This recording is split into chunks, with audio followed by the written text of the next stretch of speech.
역대상 21장 7절로 17절까지 하나님이 이 일을 악하게 여기사 이스라엘을 치심해 다윗이 하나님께 아뢰되 내가 이 일을 행함으로 큰 죄를 범하였나이다. 이제 간구하옵나니 종의 죄를 용서하여 주옵소서. 내가 심히 미련하게 행하였나이다 하니라. 여호와께서 다윗의 선견자 갓에게 말씀하여 이르시되 가서 다윗에게 말하여 이르기를 여호와의 말씀이 내가 내게 세 가지를 내어 놓으리니 그 중에서 하나를 내가 택하라. 내가 그것을 내게 행하리라 하셨다 하라 하신지라. 갓이 다윗에게 나아가 그에게 말하되 여호와의 말씀이 너는 마음대로 택하라. 혹 3년 기근이든지 혹 내가 석 달을 적군에게 패하여 적군의 칼에 쫓길 일이든지 혹 여호와의 칼 곧 전염병이 사흘 동안 이 땅에 유행하며 여호와의 천사가 이스라엘 온 지경을 멸할 일이든지 하셨나이다. 내가 무슨 말로 나를 보내신 이에게 대답할지를 결정하소서 하니 다윗이 갓에게 이르되 내가 공경에 빠졌도다. 여호와께서는 국률이 심히 크시니 내가 그의 손에 빠지고 사람의 손에 빠지지 아니하기를 원하나이다 하는지라. 이에 여호와께서 이스라엘 백성에게 전염병을 내리심에 이스라엘 백성 중에서 죽은 자가 7만 명이었더라. 하나님이 예루살렘을 멸하려 천사를 보내셨더니 천사가 멸하려 할 때에 여호와께서 보시고 이 재앙 내림을 뉘우치사 멸하는 천사에게 이르시되 족하다 이제는 내 손을 거두라 하시니 그때 여호와의 천사가 여부수 사람 오르나니 타작 마당 곁에 선지라. 다윗이 눈을 들어보매 여호와의 천사가 천지 사이에 섰고 칼을 빼어 손에 들고 예루살렘 하늘을 향하여 편지라. 다윗이 장로들과 더불어 굵은 배를 입고 얼굴을 땅에 대고 엎드려 하나님께 아뢰되 명령하여 백성을 계수하게 한 자가 내가 아니니까 범죄하고 악을 행한 자는 곧 나이니이다. 이 양떼는 무엇을 행하였나이까? 청하건대 나의 하나님 여호와여 주의 손으로 나와 내 아버지의 집을 치시고 주의 백성에게 재앙을 내리지 마옵소서 하니라. 아멘. 오늘 제목은 인구조사, 인구조사라는 제목으로 하나님의 말씀을 증거하도록 하겠습니다. 우리가 근자감이라는 그런 줄임말이 있습니다. 근거 없는 자신감이다. 이제 이런 뜻이죠. 근거 없는 자신감은 어디에서 나타나는가? 자기 확신에서 나타납니다. 자기를 사랑하는 것이죠. 디모데 후서 3장 2절에 보면 이 말세 때 나타난 현상 가운데 사람들이 자기를 사랑하고 이렇게 나옵니다. 자기가 많으면 많을수록 자기 확신이 크다라는 거예요. 그리고 자기 확신이 큰 사람들은 근거 없는 자신감을 가지고 어떤 일들을 벌일 때가 있습니다.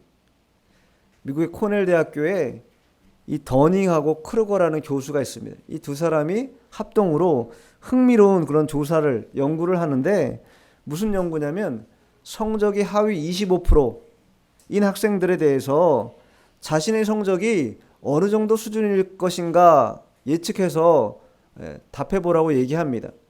하위 20% 정도의 성적을 갖고 있는 그런 학생들은 자신들의 성적이 상위 40% 내에 들 것이다 이렇게 답했다라는 거예요. 반면에 상위 20%에 있는 학생들에게 물었어요. 당신들의 성적이 어느 정도나 나올 것 같습니까? 이렇게 물으니까 상위 20%에 있는 사람들은 도리어 자신들의 성적이 정말로 낮을 것이다. 그렇게 높지 못할 것이다 라고 답했다고 합니다. 그러니까 하위 20%에 있는 사람들은 자신의 실력을 스스로 뭐 한 거예요? 과대평가한 것이죠. 그리고 상위 25%에 드는 그러한 사람들은 자신의 실력이나 성적이 그것에 미치지 못할 거다라고 스스로를 판단하는 그런 평가를 했다고 합니다.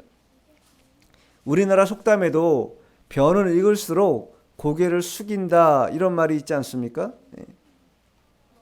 자신에 대한 평가나 인식이 낮다라는 것은 그 사람이 자존감이 낮거나 실력이 떨어진다기보다 그만큼 겸손하다라는 것을 우리에게 말해주는 것이 겸손하기 때문에 자신의 실력을 과대평가하지도 않고 있는 그대로를 받아들이는 것이고 자신을 남들에게 나타내려고 애를 쓰지도 않는 것이다.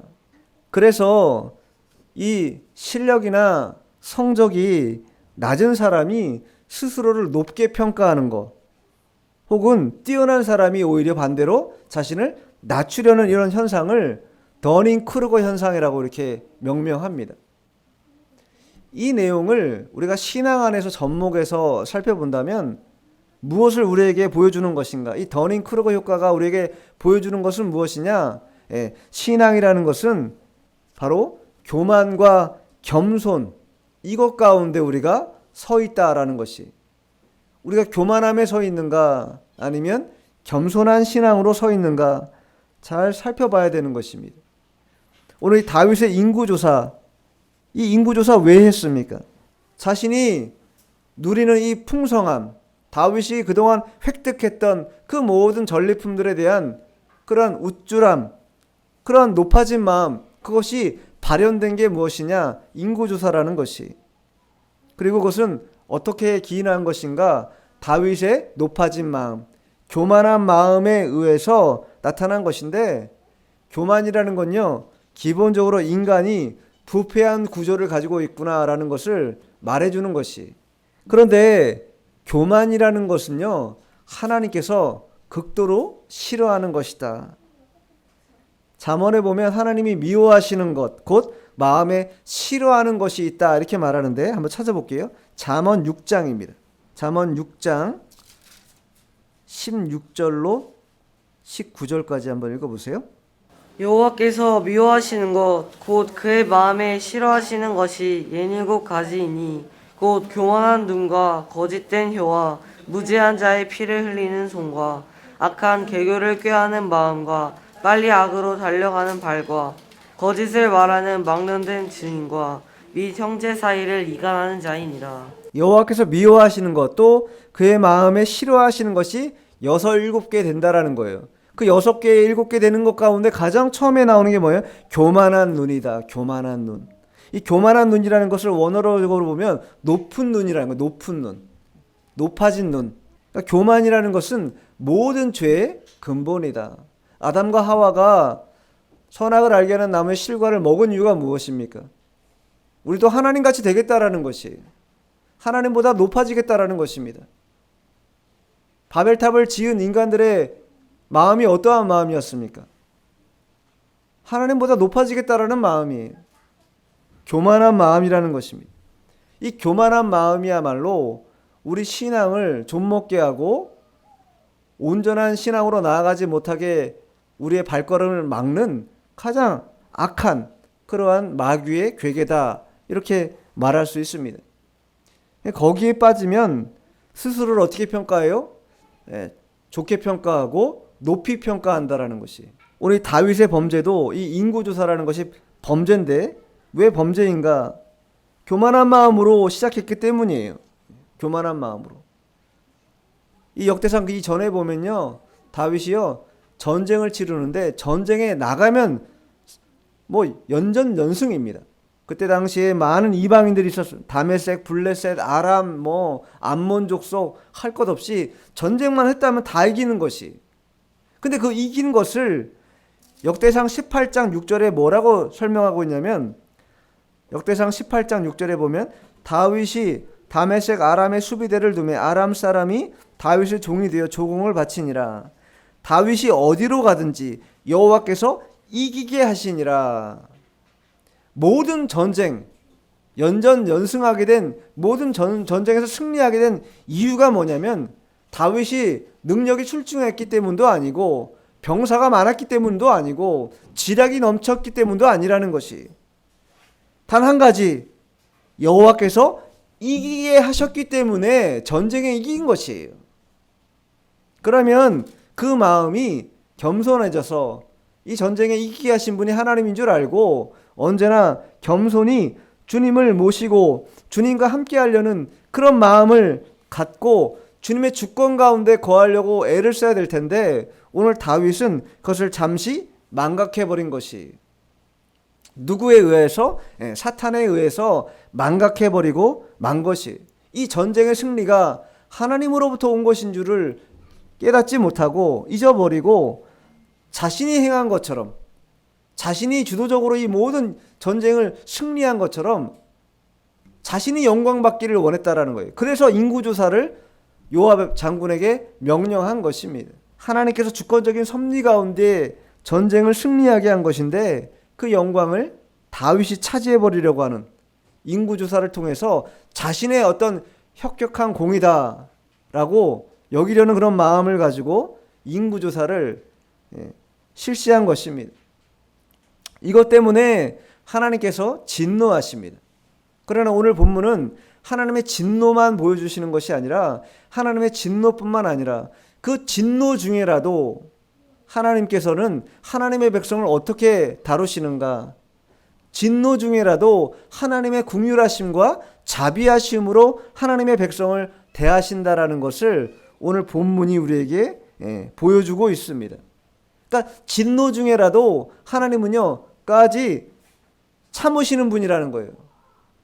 우리가 온전하게 주님의 긍휼하심에 의지하여서 즉각적으로 회개하고 돌이켜 하나님을 찾게 되면 하나님은 진노 중에라도 그 진노를 멈추시고 그 심판을 멈추시고 우리를 하나님의 크신 긍휼하심으로 감싸 안아주시는 그런 사랑이 풍성하신 하나님이라는 것을 오늘 본문이 우리에게 보여주는 것입니다.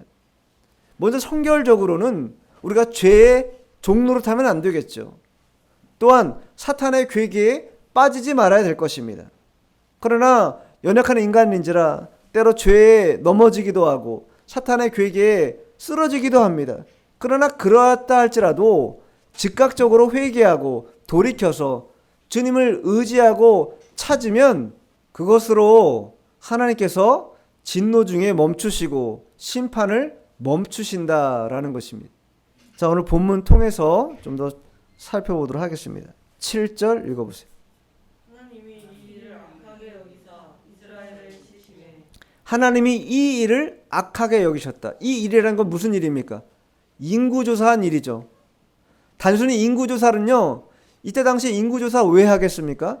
기본적으로는 자신의 군사력, 또 자신이 세금, 왕으로서 세금을 거둬야 될 때 어느 정도의 사람들에게 세금을 거둘 수 있을런지에 대한 그러한 확인을 하기 위해서 인구조사를 하는 것입니다. 그러니까 인간이 가지고 있는 높아진 마음, 내 세력이 얼마나 큰가, 내가 누리는 이 삶이 얼마나 풍성한 것인가, 이런 것들을 확인하기 위해서 인구조사를 실시한다라는 것이. 그러나 그것에 대해서 하나님은 어떻게 여기셨는가? 악하게 여기셨다. 악하게 여기셨다. 우리가 생각할 때 인구조사하는 게 무슨 큰 죄입니까? 라고 물을 수 있을 것입니다. 그러나 하나님이 보실 땐 그 인구조사를 왜 하는가? 그 동기가 무엇인가? 전쟁의 승리를 가져오게 하시고 이 평화를 구가하게 하신 분이 하나님이신 줄 알고 겸손한 마음으로 주님을 섬기며 나아가야 될 그러한 때에 그 모든 공이 마치 다윗 자신에게 있는 것처럼 여기고 인구조사한 이 동기, 이 불순한 동기, 이것이 바로 하나님 앞에는 악이요 죄가 된 것이다 라는 것입니다. 그런데 이 인구조사의 발단이 성경은 어떻게 시작됐는가 말하냐면, 자 21장 1절 한번 읽어보세요. 사탄이 일어나 이스라엘을 대적하고 다윗을 충동하여 이스라엘을 결수하게 하니라. 다윗의 마음에 사탄이 충동질을 했다라는 거예요. 무엇하도록? 인구조사를 하도록 충동했다라는 거예요. 하나님 앞에 범죄하도록 충동하는 자가 누구이냐? 사탄입니다. 사탄이 하는 일이 무엇입니까? 고소하는 일이고 기만하는 일이고 파멸하는 일입니다. 사람에 대해서 고소하고 기만하고 결국은 그래서 파멸로 이끌어가는 그러한 자가 누구이냐? 사탄이라는 거예요. 다윗의 마음에 생각에 이 사탄이 들어와서 다윗을 충동질함으로 인해서 이스라엘 백성들을 계수하는, 즉 인구조사하도록 만드는 그러한 일을 벌이게 한 것이다. 이것에 부안해동해 가지고 다윗이 어떻게 했습니까? 자신의 세력을 과시하고 싶은 마음에 이 교만한 마음을 나타낸 것이죠. 그리고 그 결과로 인구조사를 실시하게 됩니다. 근데 이 인구조사를 실시하게 된 요압이 뭐라고 말하냐면, 자, 3절 한번 읽어보세요. 21장 3절. 요압이 아뢰되 여호와께서 그 백성을 지금보다 100배나 더하시기를 원하나이다. 내 주 왕이여, 이 백성이 다 내 주의 종이 아니니까 내 주께서 어찌하여 이 일을 명령하시나이까? 어찌하여 이스라엘이 범죄하게 하시나이까 하나. 요압이 다윗 왕에게 권고하고 있는 거예요. 권면하고 있는 거예요. 왕이여, 이 백성이 다 주의 종들이 아닙니까? 어째서 인구조사를 해서 하나님 앞에 범죄하려고 하십니까? 간곡하게 이 인구조사 하지 말아달라고 요청합니다. 그러나 그럼에도 불구하고 왕은 그 생각을 따르지 않고 명령대로 인구조사해라, 이렇게 말했다라는 것이, 무엇이 아직까지 벗겨지지 않은 것입니까? 교만한 마음이 벗겨지지 않은 것이, 교만한 마음이 들어와서 높아진 마음, 스스로 자신을 높이려는 그 마음이 가득했기 때문에 다윗은 요압의 이 진언을, 이 간곡한 청을 듣지 않았다. 그리고 인구조사를 실시해버리고 말았다, 이것입니다. 이것을 통해서 무슨 일이 벌어졌습니까? 이 범죄 앞에 징계가 나타나게 된 것입니다. 하나님은요, 범죄한 자들을 그냥 방치하시지 않는다. 반드시 그것에 상응하는 징계가 나타나게 되어 있다. 무엇으로 나타내는가? 사무엘하 7장 14절에 보면, 나는 그에게 아버지가 되고 그는 내게 아들이 되리니 그가 만일 죄를 범하면 내가 사람의 매와 인생의 채찍으로 징계하려니와. 사람의 매와 인생의 채찍으로 우리를 뭐 하시는 거예요? 연단하신다라는 거예요. 징계를 통해서 깨달으라는 것이, 내 죄가 무엇인지, 내가 아직까지 하나님 앞에 온전하게 나아가지 못하는 것이 무엇인지 그것을 깨달아서 돌이키고 벗어나서 주님을 섬기게 하려는 것이 아버지의 뜻이라는 거예요. 그러니 때로 우리가 징계를 받는 그런 때가 있으면요, 징계를 받는 마음이 편하지는 않겠죠, 당연히. 그러나 그 징계가 하나님으로부터 온 것이라는 것을 우리가 신뢰하고 믿어야 합니다. 왜냐하면 하나님께서는요, 우리 아버지가 되시기 때문에, 아버지가 자녀에게 자녀가 잘못하는 것을 방관하거나 못 본 척하는 아버지 있습니까? 자녀를 사랑하는 아버지라면 자녀가 삐뚤어 나가고 죄를 저지르고 옳은 선택을 하지 않을 때 방관하거나 못 본 척하지 않습니다. 어떠한 형태이든 제재를 가해서 그 일을 못하게 하고 옳은 방향으로 나아가게 하는 것이 아버지의 마음이라는 거예요. 이와 같이 하나님도 하나님의 백성에 대해서 징계를 통해 잘못 나가는 길, 잘못된 판단, 혹은 마귀나 사탄의 꼬임에 넘어가서 곁길로 갈 때에 징계를 통해서 하나님이 바른 길로 인도하려고 하는 이러한 사랑의 방편으로 때로 우리에게 징계를 주실 때가 있다라는 거예요. 히브리서 한번 찾아볼게요. 히브리서 12장 8절. 징계는 다 받는 것이거늘 너희에게 없으면 사생하여 친아들이 아니니라. 징계는 다 받는 것이라는 거예요. 징계 안 받는 사람 없는 것입니다. 다 징계 받는데 징계를 받지 않는다? 그렇다면 뭐라는 거예요? 징계가 없으면 너희는 사생자, 아버지가 없는 자라는 거예요. 그리고 또 친아들이 아니다. 친아들이 아니라는 거예요. 관심 없다라는 것이에요. 왜 징계 주시는가? 관심이 있다라는 거예요. 사랑이 있다라는 거예요. 친아들이라는 거예요. 내가 아버지라는 거예요. 그게 하나님의 마음인 것입니다. 그 마음으로 징계를 허락하신다.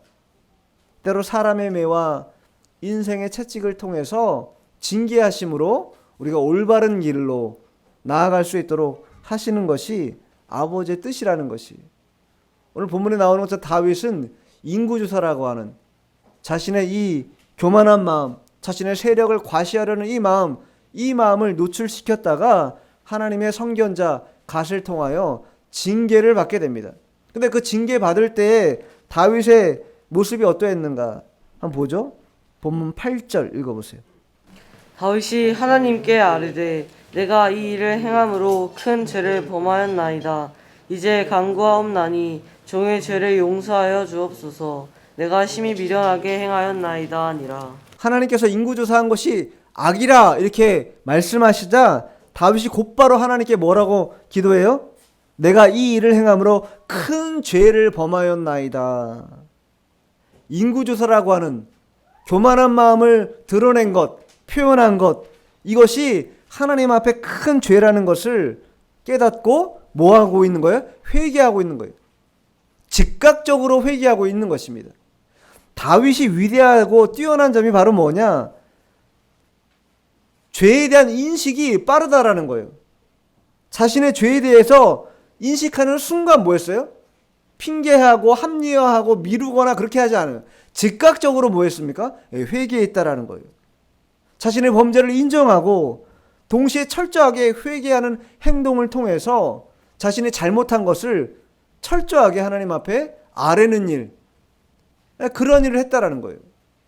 일반적으로 자신이 어떤 죄를 지거나 또 안 좋은 일에 가담하게 되면요, 어떠한 상황이든 사람들은요 기본적으로 변명을 만들어냅니다. 변명을 만들어내고 내가 거기에 가담하지 않았다고 어떻게든 합리화해서 자신이 그 죄에 동참하지 않았다라는 것을 계속해서 주장하려는 그런 마음이 있어요. 그러나 그런다고 해서 그 죄가 드러나지 않는가?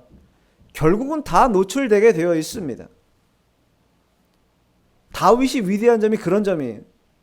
왕으로서 자신이 왕이라는 그런 권력을 가지고 합리화하고 숨기고 은폐하려는 그러한 마음을 품은 게 아니라 하나님은 모든 것을 통찰하시는 분이라는 걸 알기 때문에 철저하게 즉각적으로 순종하는 그 길을 선택했다라는 거예요. 우리가 인간인지라 죄를 범할 수 있습니다. 그러나 죄를 범하고 난 이후가 더 큰 문제인데 그것을 방치하거나 방관자적으로 그냥 합리화하고 놔두면 결국은 죄가 쌓이게 되는 것이에요. 그러나 다윗과 같이 철저하게 즉각적으로 회개함을 통하여서 자신이 불신앙적인 행위를 했다라는 것을 인정하는 것입니다. 여기 말하는 심히 미련하게 행하였다라는 것은 단순히 다윗이 어리석은 행동했다, 인구조사라고 하는 어리석은 행동을 했다라는 그 정도 수준이 아니라 신앙적으로 볼 때 불신앙을 하나님 앞에 저질렀다 이렇게 고백하는 것입니다. 호세아 선지자가 왜 이렇게 불신앙적으로 백성들이 흘러가는가, 그 부분에 대해서 호세아 선지자가 이렇게 말합니다. 내 백성이 지식이 없음으로 망하는도다.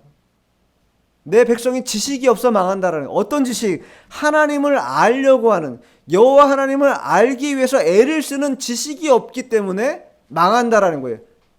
불신앙적으로 행동한다라는 것이. 그리고 불신앙적인 것은 결국 하나님을 의지하지 않는 것이고, 누구를 의지해요? 자기 자신을 의지한다라는 거예요. 내가 왕이기 때문에 나를 의지하고, 내가 권력을 가진 권력자이기 때문에 나 스스로를 의지하고, 그리고 그러한 것들은 무엇을 동반하는가? 높아진 마음, 교만한 마음, 높은 눈을 동반하게 된다. 그렇게 해서는 하나님을 온전히 알 수 없습니다. 그리고 더더욱 악순환되는 것은 한번 죄에 오염된 자들은요, 죄에서 벗어날 수 없게 된다는 거예요. 계속 그 죄를 저지를 수밖에 없다. 우리는 다 아담 이후에 죄에 오염된 자들입니다. 그러나 우리가 죄에 오염돼 죄를 벗어버리지 못하는 자들이었지만 예수님께서 십자가를 통하여 우리의 죄를, 과거, 현재, 미래의 모든 죄를 다 도말하셨기 때문에 서로 우리가 예수 믿고 나서도 죄를 짓지만 그 죄를 지었다 할지라도 하나님 앞에 진실하게 통해 자복하며 회개를 통해 기도하면 하나님은요 신실하신 분이시기 때문에 우리의 죄를 어떻게 해주신다요? 다 깨끗이 사해 주신다 말씀하고 있습니다. 자, 요한일서 한번 찾아볼게요.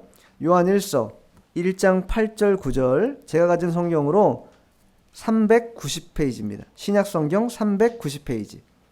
만일 우리가 죄가 없다고 말하면 스스로 속이고 또 진리가 우리 속에 있지 아니할 것이요 만일 우리가 우리 죄를 자백하면 그는 미쁘시고 의로우사 우리 죄를 사하시며 우리를 모든 불의에서 깨끗하게 하실 것이요. 만일 우리가 죄가 없다고 말하면 스스로 거짓말하는 자라는 거예요. 예수 믿어도 죄를 저지를 수 있다라는 것이. 그렇기 때문에 우리가 죄를 지었을 때 우리 죄를 자백하면, 주님 앞에 자백하면 그는 미쁘시다. 미쁘시다라는 것은요, 신실하시다라는 뜻이에요. 신실하시기 때문에, 또 의로우시기 때문에 우리 죄를 뭐 하시 주신다? 사해 주신다. 그리고 우리를 모든 불의에서 깨끗하게 해 주신다. 우리가 회개 기도할 때 죄의 경중이 있습니다. 어떤 것은 때로 가벼운 죄, 또 어떤 것은 굉장히 무거운 죄로 느껴지고 여겨지는 건 그 죄의 형태들이 있습니다. 그러나 그 죄의 경중과 상관없이 우리가 무엇을 믿고 주님께 기도해야 되는가? 오늘 본문 이 말씀, 이 요한 1서 1장 8절 9절 이 말씀을 의지해서 우리가 죄를 자백만 하면 우리 주님은 신실하시고 또 의로우시기 때문에 우리 죄를 다 사해 주실 뿐만 아니라 우리를 불의에서 깨끗하게 해주시는 그러한 분이라고 약속해 주셨기 때문에 우리는 회개 기도하는 것을요, 주저할 필요가 없습니다. 물론 건성건성해서는 안 되겠죠. 마음의 중심으로 참으로 하나님 이 죄를 이제는 떨어버리고 싶습니다. 다시는 이 죄를 장착하고 싶지 않습니다. 가지고 가고 싶지 않습니다. 버리고 싶습니다. 라는 그러한 심정으로 주님께 기도하는 이러한 회개 기도를 하나님이 멸시하지 않는다라는 거예요. 다 들어주신다 이것입니다. 다윗은요, 이와 같이 즉각적인 회개를 했습니다. 그러나 죄가 왜 무서운 것이냐면 죄는요, 죄에 대한 책임이 따릅니다. 아까 징계 얘기했죠? 우리가 회개하면 회개한 것을 통해서 우리가 죄 사함을 받고 용서함은 받지만 죄로 말미암은 그러한 응당한 보응은 받을 때가 있다라는 것이. 자, 본문 돌아와서 11절 12절 읽어보세요. 가시 다윗에게 나아가 그에게 말하되 여호와의 말씀이 너는 마음대로 택하라. 혹 3년 기근이든지 혹 내가 석 달을 적군에게 패하여 적군의 칼에 쫓길 일이든지 혹 여호와의 칼 곧 전염병이 사흘 동안 이 땅에 유행하며 여호와의 천사가 이스라엘 온 지경을 멸할 일이든지라고 하셨느니 내가 무슨 말로 나를 보내신 이에게 대답할지를 결정하소서 하니. 인구조사를 통해서 자신이 범죄했다라는 걸 알고 깨닫고 하나님께 즉각적으로 회개 기도한 다윗, 그 다윗에게 하나님의 선견자가 무엇이라고 말합니까? 세 가지를 제안합니다. 첫 번째가 무엇입니까? 3년 기근이 있거나 석 달을 쫓겨다니거나 아니면 3일 전염병, 이 세 가지 가운데 한 가지를 택하라. 너 마음대로 택하라. 이렇게 여호와 하나님께서 다윗에게 말씀하고 있는 것이. 그러니까 우리가 회개한다고 해도 그 회개를 통해 우리의 심령이 깨끗해지긴 하지만 죄에 따르는 이 책임에 대해서 하나님은 반드시 보응하시는 부분이 있다. 이것에 대해서 다윗이 어떻게 결정하는가? 3일간의 전염병이 있는 것을 선택하게 됩니다. 자, 본문 13절 읽어보세요. 다윗이 갓에게 이르되 내가 공경에 빠졌도다. 여호와께서는 긍휼이 심히 크시니 내가 그의 손에 빠지고 사람의 손에 빠지지 아니하기를 원하나이다 하는지라. 다윗이 왜 3일 전염병이 있는 것을 선택했는가? 3년 기근이 있는 것, 석 달 동안 군사들에게 쫓기는 것, 이러한 것들은 다 사람의 손에 빠지는 것이라 여겼습니다. 그러나 전염병이라는 것은 사람이 던지는 것이 아니기 때문에 하나님의 역사 가운데 나타내시는 것이기 때문에 자신은 사람의 손에 빠지지 않고 하나님의 손에 빠지기를 원한다. 이렇게 말하고 있는 것이. 잔악한 이방인들의 손에 자신을 붙이기보다는 하나님께 자신을 붙이려고 하는 이유가 무엇이겠습니까? 하나님의 속성을 알고 있는 것이에요. 하나님은요, 긍휼이 풍성하신 분입니다. 자비가 넘치시는 분이에요. 그렇기 때문에 하나님의 손에 들어가야 하나님의 위로를 받고 하나님 안에서 소망을 가질 수 있게 되기 때문에 사람 손에 자신을 빠뜨리는 것이 아니라 하나님 손에 자신을 빠뜨리겠다고 판단한 것이, 우리가 어떤 어려움에 직면했을 때 사람을 통해서 우리가 의지하거나 사람을 통해서 구원받으려고 하면요, 그것은요 산 소망이 되지 못합니다. 그러나 아무리 극박하고 어려운 그런 위기, 절체절명의 위기 상황이라 해도 하나님께 소망을 두고 나아가 그 위기를 극복할 수 있게 해달라고 기도하면 하나님은요 그 영혼들에게 산 소망으로 다가와 주신다라는 거예요. 아무리 어려운 일이 있어도 극복할 수 있는 은혜를 베풀어 주신다라는 거예요. 그게 왜 그래요? 하나님의 속성이에요. 하나님의 성품이 그러하세요. 긍휼이 풍성하시고 자비가 넘치시는 분이에요.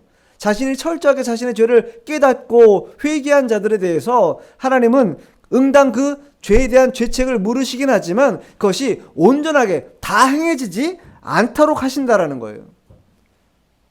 쉽게 이야기하면 일정 부분 봐주신다라는 거예요. 경감해 주신다는 것입니다. 호세아서에 보면요, 호세아서 11장 8절에 보면 이스라엘 백성들에게 이렇게 말씀하세요. 에브라임이여 내가 어찌 너를 놓겠느냐, 이스라엘이여 내가 어찌 너를 버리겠느냐, 내가 어찌 너를 아드마같이, 아드마라는 것은 소돔과 고모라 땅에 있는 그 지역 이름입니다. 아드마같이 놓겠느냐, 어찌 너를 스보임, 스보임도 그 지역 이름입니다. 스보임같이 두겠느냐, 즉 아드마같이 스보임같이 소돔과 고모라 땅 지역에 있는 그러한 지역과 같이 멸망한 땅처럼 어찌 내가 이스라엘 백성들 너희들을 그렇게 버려두겠느냐, 이것이에요. 하나님의 마음은 그런 마음이 아니라는 거예요. 도리어 내 마음이 내 속에서 돌이키어 나의 긍휼을 온전히 불붙듯 하도다, 이렇게 말씀하세요. 다른 이방 백성들을 멸하시는 것처럼 하나님의 백성에 대해서도 똑같이 동일하게 징계는 하시지만, 그러나 징계로서 완전히 멸하시는 하나님이 아니라 징계 중에라도 하나님의 위로와 하나님의 자비가 나타나서 소망을 갖게 하시는 것이 하나님의 뜻이라는 것이, 이스라엘 백성들에게도 그렇게 말씀하셨습니다. 바벨론 포로 생활을 했습니다. 70년 동안 이스라엘이 멸망했어요. 그러나 멸망했지만 70년이 채워지자 다시 복권하게 하셨다라는 거예요. 다시 이스라엘 땅으로 돌아오게 하셨고, 다시 성전을 재건하게 하시고 성벽을 재건하시게 하시는, 이것이 바로 하나님께서 하나님의 백성들을 대하시는 그러한 성품이라는 거예요. 무한하신 긍휼하심으로 베풀어 주신다. 죄로 인한 보응을 감당해야 되지만, 그러나 하나님을 의뢰하는 자들에 대하여 하나님은 언제나 자비하심으로 그들을 베풀어 주시고 또 그들을 인도하시는 그러한 헤세드의 하나님이시다라는 것을 다윗을 통해 우리에게 보여주고 있는 것입니다. 인간은요, 죄에 대해서 상당히 선명성을 가지고 있습니다. 그러나 반대로 하나님은 하나님의 자비와 긍휼이라고 하는 이 선명한 하나님의 성품을 통해서 그 죄를 덮어버리는 것이고, 또 하나님의 은혜로 우리를 구원해 주시고 이끌어 주시는 그런 긍휼이 풍성하신 하나님이라는 것을 우리가 잊지 말아야 됩니다. 우리가 그 긍휼에 의지해야 어려움이 닥쳐도 어려운 위기를 극복할 수 있게 됩니다. 어떤 사람이 그 어려움을 극복할 수 있도록 우리를 도와줄 수 있겠습니까? 그 누구도 우리의 손을 붙잡아 주지 못할 그때에 하나님이시면 능히 그것을 붙잡아 주시고 이기게 하신다라는 것입니다. 자, 본문 14절 15절 읽어보세요. 이에 여호와께서 이스라엘 백성에게 전염병을 내리심에 이스라엘 백성 중에서 죽은 자가 7만 명이었더라. 하나님이 예루살렘을 멸하여 천사를 보내셨더니 천사가 멸하려 할 때 여호와께서 보시고 이 재앙 내림을 뉘우치사 멸하는 천사에게 이르시되 족하다, 이제는 내 손을 거두라 하시니, 그때 여호와의 천사가 여부스 사람 오르난의 타작마당 곁에 선지라. 이 세 가지 선택국 가운데 3일 동안 전염병이 있는 것을 다윗이 선택했습니다. 그리고 그것을 통해서 몇 사람이 죽었는가? 7만 명이 죽었다. 7만 명. 상당히 많은 숫자의 사람들이 전염병으로 죽게 된 것입니다.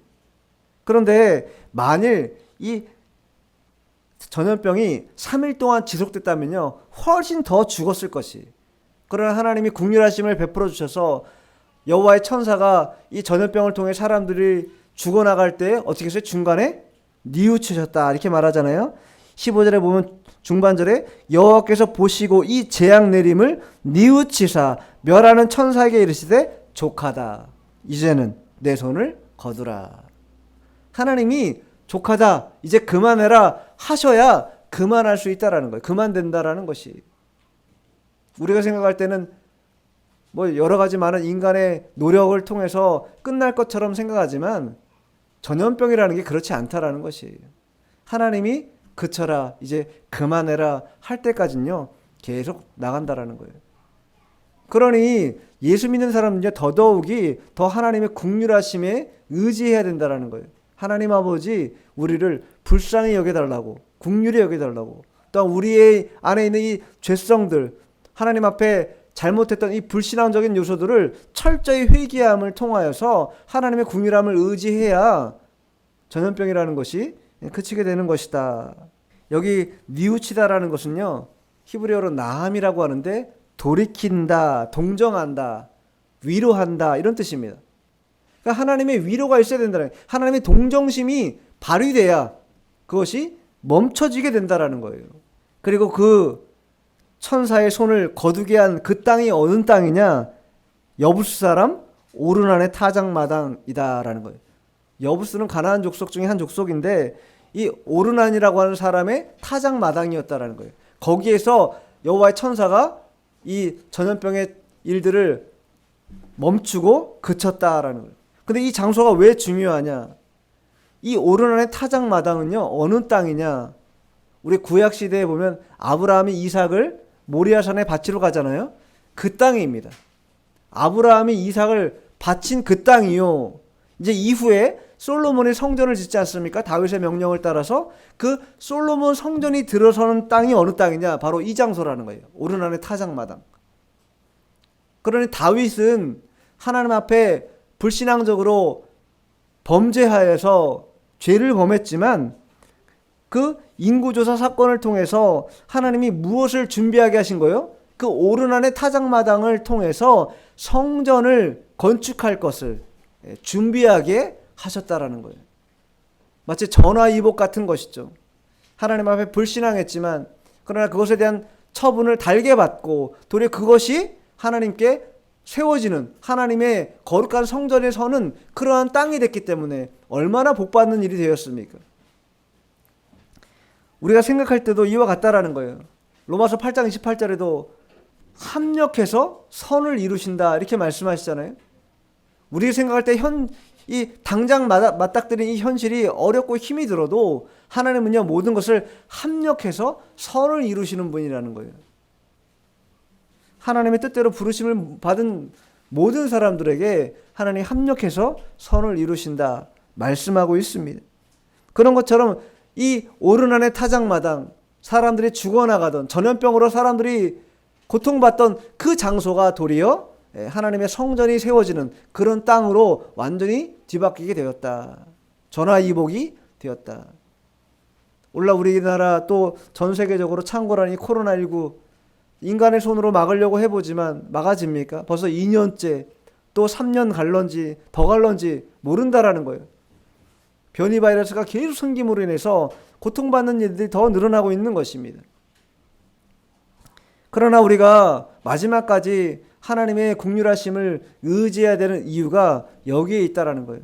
하나님이 전화위복 시켜주시고 합력해서 선을 이루시는 분인 줄 우리가 알고 주님께 매달려 기도함으로 이 어려운 상황을 극복할 수 있게 해달라고 기도하는 것, 굉장히 중요한 일이라 볼 수 있습니다.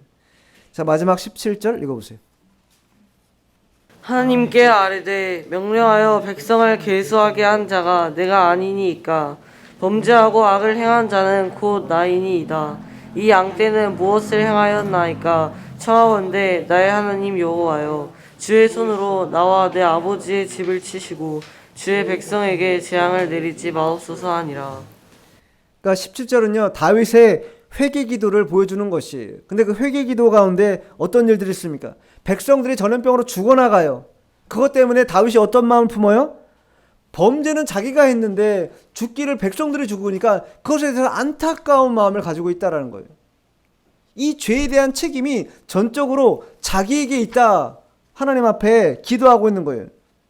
백성을 계수한 자가 내가 아니니까, 악을 행한 자가 나이니이다. 또 나와 내 아버지의 집을 치시옵소서. 백성을 죽이지 마시고 나와 내 아버지의 집을 치시옵소서. 다윗이 이렇게 하나님 앞에 기도하는 것이. 일반적으로 사람들은요, 아까도 말씀드린 것처럼 자기 죄를 어떻게 하면 모면하기 위해서 전가합니다. 다른 사람한테 뒤집어 씌우려고 그래요. 자기는 죄가 없다라고 항변하고 싶은 마음이 죄에 오염된 자들의 일반적인 마음 상태입니다. 그러나 참된 회개라는 게 뭐냐? 다윗과 같이 하나님 앞에 이것이 정말 자기로 말미암은 죄다라고 하나님께 이실직고 하는 것이죠. 하나님이 그거 모르시겠어요? 다 아시죠. 그러나 우리의 죄의 회개를 통해서 그것을 회피하거나 은폐하는 자가 아니라 실질적으로 다 드러내서 용서함 받기를 원한다고 하는 이 사실을 하나님은 우리에게 알기를 원하신다. 이것이 아담과 하와가 뱀의 꼬임에 넘어가서 죄를 저지릅니다. 그것에 대해서 하나님이 묻습니다. 그저 아담이 뭐라고 핑계합니까? 하나님께서 내 짝 만들어주신 그 하와로 인하여서 내가 그 선악을 알게 한 나무의 실과를 먹었습니다. 변명하잖아요. 그래서 이번에 하나님께서 하와에게 묻습니다. 이제 하와가 뭐라고 변명해요? 저 뱀이 나를 꿰어서 내가 그것을 먹게 된 것입니다. 이렇게 변명하잖아요. 자신의 죄라고, 자신이 죄를 저질렀다고 철저하게 자신의 책임임을 말하는 이가 아니라 죄에 오염되면 이처럼 변명하고 전가하고 숨기고, 이게 우리의 본성이라는 거예요. 그러나 하나님은 그걸 모르지 않습니다. 철저하게 회개하고 도리어 자기의 책임이라는 것을 내보일 때 하나님은 그것을 인정해 주시고 우리를 하나님의 크신 긍휼하심을 통해서 용서해 주시는 그런 분이시다라는 것을 우리가 오늘 본문을 통해서 배우게 되는 것입니다.